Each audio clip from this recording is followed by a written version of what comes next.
Hello दोस्तों, स्वागत है आप सभी का राहुल एकेडमी पर। आज हम आपके जीके जीएस के ऐसे महत्वपूर्ण 50 क्वेश्चन करेंगे जो आपके आने वाले आरपीएफ एसआई के एग्जाम में बहुत ही ज़्यादा मदद मिलेगा। तो इन सभी क्वेश्चन को आप अच्छे से रट लीजिएगा। और अगर आपको इसका पीडीएफ चाहिए तो नीचे टेलीग्राम का ग्रुप दिया गया है, वहाँ से ज्वाइन होकर इसका पीडीएफ आप प्राप्त कर सकते हैं। तो चलिए, ज़्यादा समय नुकसान ना करते हुए सीधे अपने क्वेश्चन आंसर पे चलते हैं। देखिए, आपका पहला क्वेश्चन दिया गया था कि संसार का विशालतम स्तनधारी कौन सा है। तो इसका करेक्ट आंसर आपका हो जाएगा व्हेल मछली है। अगला क्वेश्चन है कि विश्व में कौन सा देश है जहां एक भी सिनेमा घर नहीं है। तो इसका करेक्ट आंसर आपका हो जाएगा भूटान में नहीं है। भारत की पहली बोलती फिल्म कौन सी थी। तो आपका आलम आरा था। इसके आगे आप अगला क्वेश्चन है कि विश्व में चांदी का सबसे बड़ा उत्पादक देश कौन सा है। तो आपका मैक्सिको है। परमाणु परमाणु बम किस सिद्धांत पर कार्य करता है। तो देखिए, जो आपका जो परमाणु बम होता है ये आपका नाभिकीय विखंडन पर कार्य करता है। अगला क्वेश्चन है कि संविधान सभा का अस्थायी अध्यक्ष कौन था। तो संविधान सभा के अस्थायी अध्यक्ष आपके डॉक्टर राजेंद्र प्रसाद थे। इसके आगे आपका अगला क्वेश्चन था कि भारत का नेपोलियन किसे कहा जाता है। तो भारत का नेपोलियन आपका समुद्रगुप्त को कहा जाता है। इसके आगे आपका अगला क्वेश्चन है कि हिंदी दिवस कब मनाया जाता है। तो हिंदी दिवस आपका 14 सितंबर को मनाया जाता है। बांग्लादेश की मुद्रा कौन सी है। तो बांग्लादेश की मुद्रा आपका टका है। अगला क्वेश्चन है कि ऐसा कौन सा देश है जो आज तक किसी का गुलाम नहीं हुआ है। तो इसका करेक्ट आंसर आपका हो जाएगा नेपाल। आपका आज तक कोई भी देश का गुलाम नहीं हुआ है। इसके आगे आपका अगला क्वेश्चन दिया गया था कि भारत का पहला परमाणु अनुसंधान रिएक्टर कौन सा है। तो वो आपका अप्सरा है। प्राथमिक रंग किसे कहा जाता है। देखिए, प्राथमिक रंग आपका 3 होता है। कौन कौन होता है। तो लाल होता है, हरा होता है और आपका नीला होता है।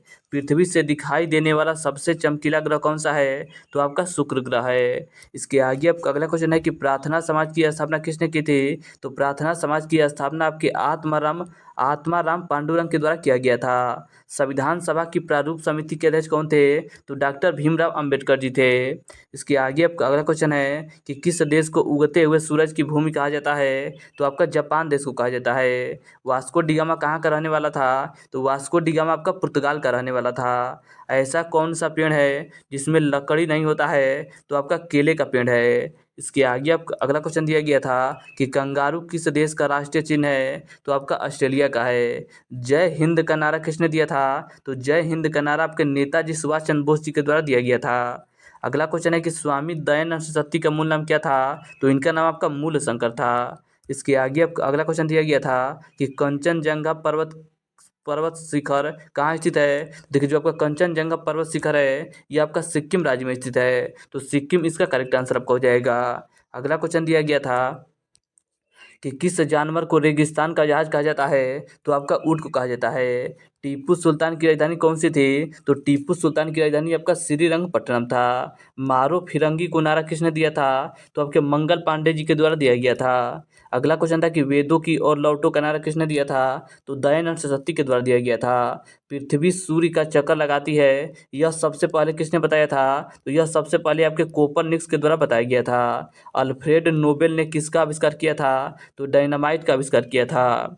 इसके आगे आपका अगला क्वेश्चन था कि वास्को डिगामा भारत कब आया था। तो वास्को डिगामा भारत आपका 1498 ईस्वी में आया था। इसके आगे आपका अगला क्वेश्चन है कि हमारे सौर परिवार में कितने ग्रह हैं।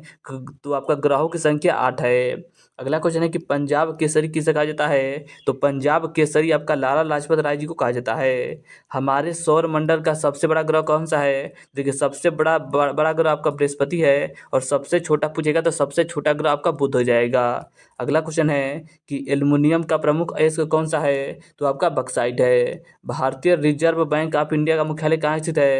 तो आपका मुंबई शहर में स्थित है। पृथ्वी का एकमात्र प्राकृतिक उपग्रह कौन सा है। तो आपका चंद्रमा है। अगला क्वेश्चन था कि वायुमंडलीय दाब किस यंत्र से मापा जाता है। तो बैरोमीटर से मापा जाता है। इसके आगे अगला क्वेश्चन था कि अंगूरों की पैदावार के लिए कौन सा शहर प्रसिद्ध है। तो महाराष्ट्र का नासिक शहर प्रसिद्ध है। अमरकंटक किस नदी का उद्गम स्थल है। तो देखिए, अमरकंटक से आपका नर्मदा नदी का उद्गम होता है। आर्य समाज की स्थापना किसने की थी। तो आर्य समाज की स्थापना आपके स्वामी दयानंद सरस्वती के द्वारा किया गया था।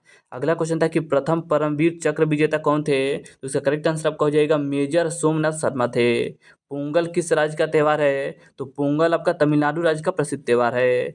विटामिन सी का रासायनिक नाम क्या होता है। तो स्कर्बिक अम्ल होता है। इसके आगे अब अगला क्वेश्चन दिया गया था कि विटामिन सी की कमी से कौन सा रोग होता है, तो स्कर्वी नामक रोग होता है। इसके आगे अब अगला क्वेश्चन दिया गया था कि अंतर्राष्ट्रीय महिला दिवस किस तिथि को मनाया जाता है, तो आपका 8 मार्च को मनाया जाता है। नेत्रदान में नेत्र का किस भाग का दान किया जाता है, तो नेत्रदान में आपका कर्निया का दान किया जाता है। अगला क्वेश्चन है कि पृथ्वी के सबसे नज़दीक ग्रह कौन सा है, तो पृथ्वी का सबसे नज़दीक ग्रह आपका शुक्र ग्रह है, जिसे आपका भोर का भग्नि भी कहा जाता है। इसके आगे आपका अगला क्वेश्चन है कि पेस मेकर का संबंध शरीर के किस अंग से है, तो पेस मेकर का संबंध आपके हृदय से है। प्राकृतिक में पाया जाने वाला कठोरतम पदार्थ कौन सा है, तो आपका हीरा है। अगला क्वेश्चन है कि रेफ्रिजरेटर में कौन सी गैस प्रयुक्त की जाती है, तो रेफ्रिजरेटर में आपका फ्रियान गैस का उपयोग किया जाता है। तो देखिए आज हमने आपके जीके जीएस के महत्वपूर्ण ऐसे 50 क्वेश्चन किए जो आपके आने वाले आरपीएफ एसआई के एग्जाम में बहुत ही ज़्यादा मदद मिलेगा। तो इन्हीं सभी क्वेश्चन को आप अच्छे से रट लीजिएगा, और अगर आपको इसका पीडीएफ चाहिए तो नीचे टेलीग्राम का ग्रुप दिया गया है, वहाँ से ज्वाइंट होकर इसका पीडीएफ आप प्राप्त कर सकते हैं। तो चलिए आज के लिए इतना ही, धन्यवाद।